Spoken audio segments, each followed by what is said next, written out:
Hello students आज आम आलोचना करिया पृथ्वी महादेश एवं एशिया पृथ्वी महादेश केते गुड़िए देश एवं केते गुड़िए महादेश रही से विषय आज आम आलोचना करिबा। आमर 7टी महादेश रही से पृथ्वीर सबुठारु बड़ महादेश होची एशिया महादेश। आज आम एशिया महादेश विषय पाठ पढ़िबा।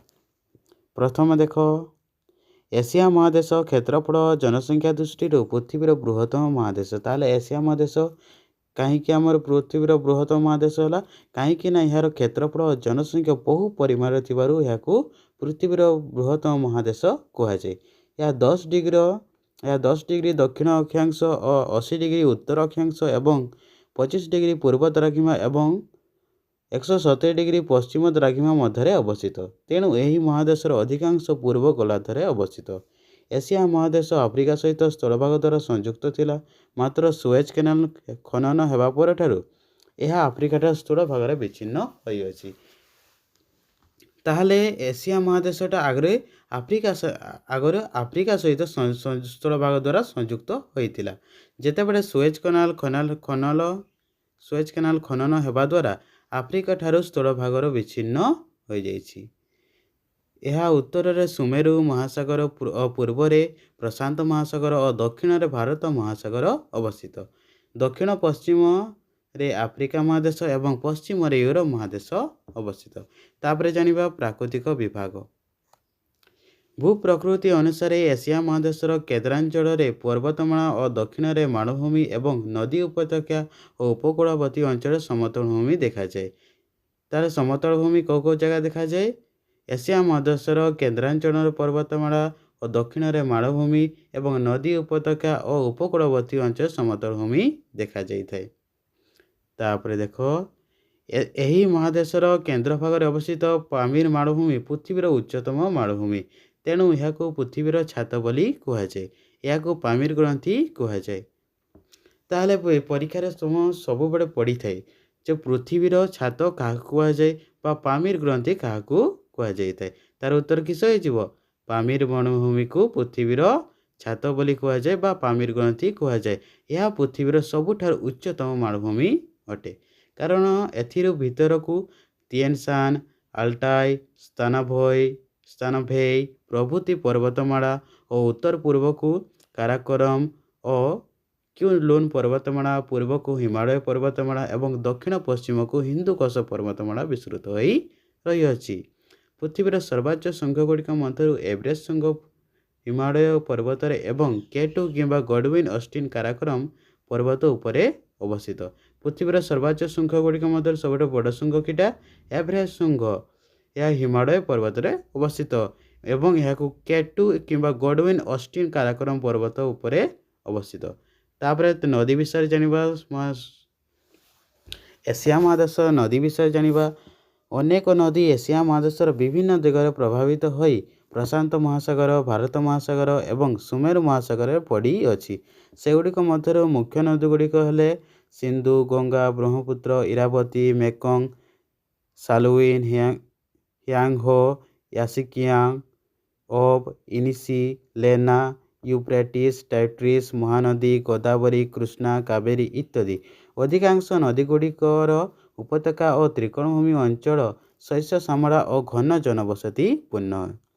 तापरे तुम गोटे काम देसी देख आटलास अध्ययन करी सुमेरु महासागर पड़ी नदी गुड़िकर नाम बाहर करने तुमको कहुई। तापरे देख जलवायु विषय। एशिया महादेशर जलवायु यार विशाल आकार, विस्तृति और भू प्रकृति द्वारा प्रभावित। शीत ऋतु यार आभ्यंतर अंचल भीषण शीत पड़े। तापमात्रा हिमांकर निम्न को चली जाए। जल जो तापमात्रा बरफ में परिणत हुए ताकू हिमांक बोली कहुए। ताले तुम जानिछ हिमांक क्या कहुए और स्फोटनांक क्या कहुए। जलटा जो तापमात्रा बरफ परिणत होता है ताकू हिमांक बोली कहुए। आउ स्फोटनांक क्या कहुए? बरफटे तररी होई जल परिणत होगा स्फोटनांक कहुए बा बाष्प होता है। जलटा अधिक गरम होगा द्वारा बाष्प हो जाता है, स्फोटनांक बोली कहुए। एशियार दक्षिणांश विषुवरेखा एवं कर्कट क्रांति निकट थिबारु ग्रीष्म ऋतु रे एही अंचल भीषण गरम पड़ी थाए। एशिया ताले आम ଏସିଆ ମହାଦେଶରେ କାହିଁକି ଭୀଷଣ ଗରମ ଦେଇଥାଏ? କାରଣ ଏସିଆ ଦକ୍ଷିଣାଂଶ ବିଷୁବରେଖା ଓ କର୍କଟ କ୍ରାନ୍ତି ନିକଟ ଥିବାରୁ, ତାହେଲେ ବିଷୁବରେଖା ଆଉ କର୍କଟ କ୍ରାନ୍ତି ନିକଟ ଥିବାରୁ ଗ୍ରୀଷ୍ମ ଋତୁରେ ଏହି ଅଞ୍ଚଳରେ ଅଧିକ ଭୀଷଣ ଗରମ ପଡ଼ିଥାଏ। ଗ୍ରୀଷ୍ମ ଋତୁରେ ଏହାର ଅଧିକାଂଶ ଭାଗ ମୌସୁମୀ ବାୟୁ ଦ୍ୱାରା ବୃଷ୍ଟିପାତ ହୋଇଥାଏ। ପୂର୍ବ ସୂଚିତ ଭୌଗୋଳିକ କାରଣ ଯୋଗୁଁ ଅତ୍ୟଧିକ ତାପମାତ୍ରା, ଅଧିକ ବୃଷ୍ଟି, ନିମ୍ନ ତାପମାତ୍ରା, ବୃଷ୍ଟିହୀନ ଅଞ୍ଚଳ ଇତ୍ୟାଦି ଏସିଆ ମହାଦେଶର ବିଭିନ୍ନ ଅଂଶରେ ଦେଖା ଦେଇଥାଏ। ବୃଷ୍ଟିହୀନ ଅଞ୍ଚଳରେ ଦେଖାଯାଉଥିବା ମରୁଭୂମି ମଧ୍ୟରୁ ଆରବ ମରୁଭୂମି, ଥର ମରୁଭୂମି, ଗୋବି ମରୁଭୂମି ଇତ୍ୟାଦି ଉଲ୍ଲେଖଯୋଗ୍ୟ। ବିଭିନ୍ନ ଧର୍ମାବଲମ୍ବୀ, ବିଭିନ୍ନ ଭାଷାଭାଷୀ ଓ ବେଶ ପୋଷାକ ପିନ୍ଧୁଥିବା ଲୋକ ଏସିଆ ମହାଦେଶରେ ବାସ କରିଥାନ୍ତି। ତେଣୁ ଏସିଆକୁ ଏକ ବିଚିତ୍ରମୟ ମହାଦେଶ କୁହାଯାଇଥାଏ। ତାହେଲେ ଆମ ଅଞ୍ଚଳରେ କିସ କିସ ରହିଛି ମରୁଭୂମି? ମରୁଭୂମି ହେଉଛି ଆରବ ମରୁଭୂମି ଅଛି, ଥର ମରୁଭୂମି ଅଛି, ଗୋବି ମରୁଭୂମି ଅଛି। ଏଇକା ସବୁ ପ୍ରଧାନ ମରୁଭୂମି ଗୁଡ଼ିକ। ତାପରେ ଦେଖ ଆମର ଏସିଆକୁ କାହିଁକି ବିଚିତ୍ରମୟ ମହାଦେଶ କୁହାଯାଏ? ପରୀକ୍ଷାରେ ବହୁତ ପଡ଼େ ପିଲାମାନେ। ଦେଖ, କାରଣ ଆମ ମହାଦେଶରେ ବିଭିନ୍ନ ପ୍ରକାର ଭାଷାଭାଷୀର ଏବଂ ବେଶ ପୋଷାକ ପିନ୍ଧୁଥିବା ଲୋକମାନେ ଏବଂ ବିଶ୍ୱର ଧର୍ମର ଲୋକମାନେ ବାସ କରିଥାନ୍ତି। ତେଣୁ ଆମର ଏହି ମହାଦେଶକୁ ବିଚିତ୍ରମୟ ମହାଦେଶ ବୋଲି କୁହାଯାଇଥାଏ। ତାପରେ ଜାଣିବା ପ୍ରାକୃତିକ ଉଦ୍ଭିଦ ଏବଂ ବନ୍ୟ ଜନ୍ତୁ। ପ୍ରାକୃତିକ ଉଦ୍ଭିଦ ଏବଂ ବନ୍ୟଜନ୍ତୁ। ଏସିଆ ମହାଦେଶରେ ତୁନ୍ଦ୍ରା ଉଦ୍ଭିଦ ଠାରୁ ଆରମ୍ଭ କରି ବିଶ୍ୱମଣ୍ଡଳୀୟ ଉଦ୍ଭିଦ ପର୍ଯ୍ୟନ୍ତ ବିଭିନ୍ନ ପ୍ରକାର ଉଦ୍ଭିଦ ଦେଖାଯାଏ। ଯେମିତି ଷ୍ଟେପି ତୃଣଭୂମି, ମରୁଭୂମିରେ କ'ଣ କ'ଣ ଦେଖାଯାଏ? କଣ୍ଟାବୁଦା, ସିଜୁ ଏହିସବୁ ଗୁଡ଼ିକ ଦେଖାଯାଆନ୍ତି। ମୌସୁମୀ ଅରଣ୍ୟ ଇତ୍ୟାଦି ଏହି ମହାଦେଶରେ ରହିଅଛି। ଶକ୍ତ କାଠ ବିଶିଷ୍ଟ ବୃକ୍ଷ ଯଥା କି ଶକ୍ତ କାଠ ଯୁକ୍ତ ବୃକ୍ଷ ଗୁଡ଼ିକ, ଯେଉଁ କାଠ ଗୁଡ଼ିକ ବହୁତ ଷ୍ଟ୍ରଙ୍ଗ ବା ବହୁତ ପରିମାଣ ଶକ୍ତ, ସେଇଗୁଡ଼ିକୁ ଶକ୍ତ କାଠ ବୋଲି କୁହାଯାଇଥାଏ। ଯେମିତି ଆମର କ'ଣ କ'ଣ ରହିଛି ଶକ୍ତ କାଠ? ଶାଗୁଆନ ଗଛ, ତାପରେ ଶାଳ, ପିଆଶାଳ, ବାଉଁଶ, ବେତ ଇତ୍ୟାଦି ବୃକ୍ଷ ମୌସୁମୀ ଅରଣ୍ୟରେ ଜନ୍ମ ନେଇଥାନ୍ତି। ତାପରେ ତୁନ୍ଦ୍ରା କହିଲେ କ'ଣ ବୁଝ?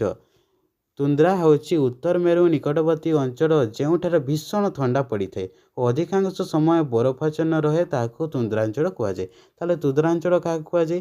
ଯେଉଁଠାରେ ଅଧିକରୁ ଅଧିକ ପରିମାଣରେ ଥଣ୍ଡା ଥାଏ। ଭୀଷଣ ଥଣ୍ଡା ଥିବାରୁ ସେଠାରେ ଯେଉଁ ଜଳ ପରିମାଣ ବା ଜଳବାୟୁ ବହୁ ପରିମାଣରେ ଥଣ୍ଡା ଥିବାରୁ ସେଠାରେ ବରଫ ପଡ଼ିଥାଏ। ସେଇ ଅଞ୍ଚଳ ଗୁଡ଼ିକୁ ତୁନ୍ଦ୍ରାଞ୍ଚଳ ବୋଲି କୁହାଯାଇଥାଏ। ତାପରେ ଜଳବାୟୁ ଅନୁସାରେ ବିଭିନ୍ନ ପ୍ରକାର ବନ୍ୟଜନ୍ତୁ ଦେଖିବାକୁ ମିଳନ୍ତି। ପାହାଡ଼ିଆ ଅଞ୍ଚଳରେ ଦେଖାଯାଆନ୍ତି ୟାକ୍, ମରୁଭୂମିରେ ଓଟ, ଗଧ, ମୌସୁମୀ ଅରଣ୍ୟରେ ହାତୀ, ଗଣ୍ଡା, ବାଘ, ଚିତା, ମାଙ୍କଡ଼, କୁମ୍ଭୀର, ଭାଲୁ, ସିଂହ ଓ ବିଭିନ୍ନ ପ୍ରକାର ସାପ, ପାଣ୍ଡା, ହରିଣ ଆଦି ତୃଣଭୋଜୀ ଓ ମାଂସାହାରୀ ପଶୁ ରହନ୍ତି। ଏଇଟା ମନେ ରଖିଥିବ ପିଲାମାନେ, 1 ମାର୍କିଆ କ୍ୱେଶ୍ଚନ୍ ପଡ଼ିପାରେ ଯେ ପାହାଡ଼ିଆ ଅଞ୍ଚଳରେ କେଉଁ ଜୀବ ଦେଖାଯାଆନ୍ତି? ୟାକ୍ ଜୀବ। ଆଉ ମରୁଭୂମିରେ ଓଟ ଆଉ ଗଧ। ଆଉ ମୌସୁମୀ ଅରଣ୍ୟରେ ହାତୀ, ଗଣ୍ଡା, ବାଘ, ଚିତା, ମାଙ୍କଡ଼, କୁମ୍ଭୀର, ଭାଲୁ, ସିଂହ ଓ ବିଭିନ୍ନ ପ୍ରକାର ସାପ, ପାଣ୍ଡା, ହରିଣ ଏହିସବୁ ତୃଣଭୋଜୀ ଓ ମାଂସାହାରୀ ପଶୁ ଦେଖାଯାଆନ୍ତି।